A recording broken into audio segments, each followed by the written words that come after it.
me break. So our next guest was runner-up on season 1 of the NBC show The Apprentice. Take a look at this. I'm Kwame Jackson. I'm 29 years old. I have an MBA from the Harvard Business School and have worked as an investment manager for a major Wall Street firm.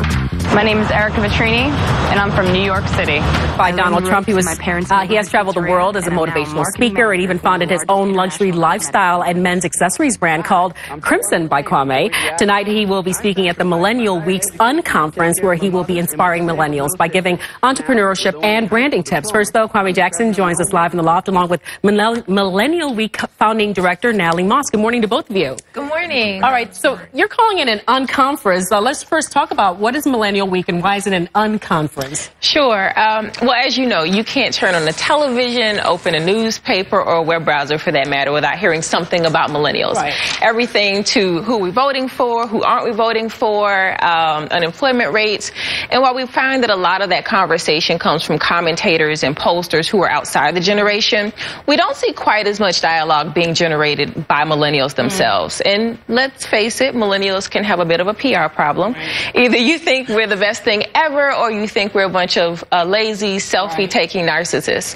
So we founded the event to really establish a platform to inspire, mentor, and coach as opposed to critique. And Kwame, you obviously doing motivational speaking, so I'm assuming that's what you're going to be doing at this event. Tell us your role. Yes, so I'm involved with Millennial Week as a host for the digital town hall tonight to talk about career strategies, entrepreneurship, social activism, and then also tomorrow at the Unconference to talk about personal branding and the power of using that as an entrepreneur in the workplace, also with the career strategies to advance. How do you get millennials to really engage in this? Because as you said, you know, a lot of them are disconnected and they're sort of doing their own thing. How do you get them to engage in something like this and to see the benefit in it? Yeah, I think there's a powerful social networking piece to knowing that you're involved in something like Millennial Week. Obviously, with 82 million folks, they are the largest, career cohort. They are the largest consumer base, and they are going to put a stamp on kind of American popular culture and business culture and political culture going forward. And you have a pretty impressive lineup for this event. We do. We've had some amazing speakers so far. We actually started the week on October the 9th and have some amazing speakers lined up. Everyone from Alexa Von Tobel, who, a founder of LearnVest, to Lauren Milan, co-host of the Oxygen Network show Quit Your Day Job, and of course, Kwame Jackson. Right. And I want to get back to you because you talked about the branding, and you do have actually branding tips that you can offer us this morning. Yes. Let's run through some of them. Awesome. So a couple different things. I think when you think about starting your personal brand, it's really a series of workplace habits. What do you want to be known for? Do you want to be known for showing up late?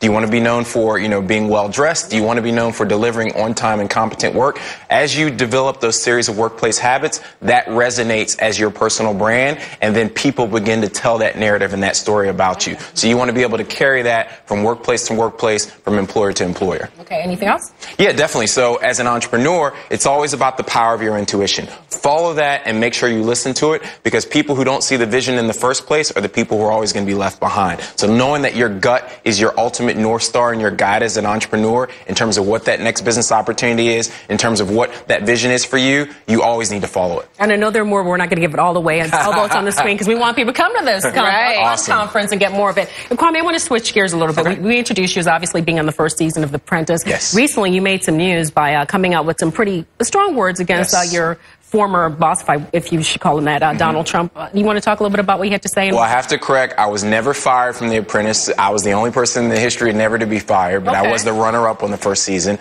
and obviously he chose Bill Rancic. I have very strong views on Donald Trump. I think as a diversity and inclusion consultant focused on improving workplace strategies for that cohort, the things that he said about women are dangerous in terms of their career advancement. The things that he said about minorities are also dangerous. So I feel like it would be professional malpractice for me not to get out and speak out against what I really see as a clear and present danger for the advancement of diversity and inclusion in corporate America and in business. I understand. Okay, and will any of this be addressed in the conference, at least for millennials, giving them tips on how to navigate these types of pitfalls?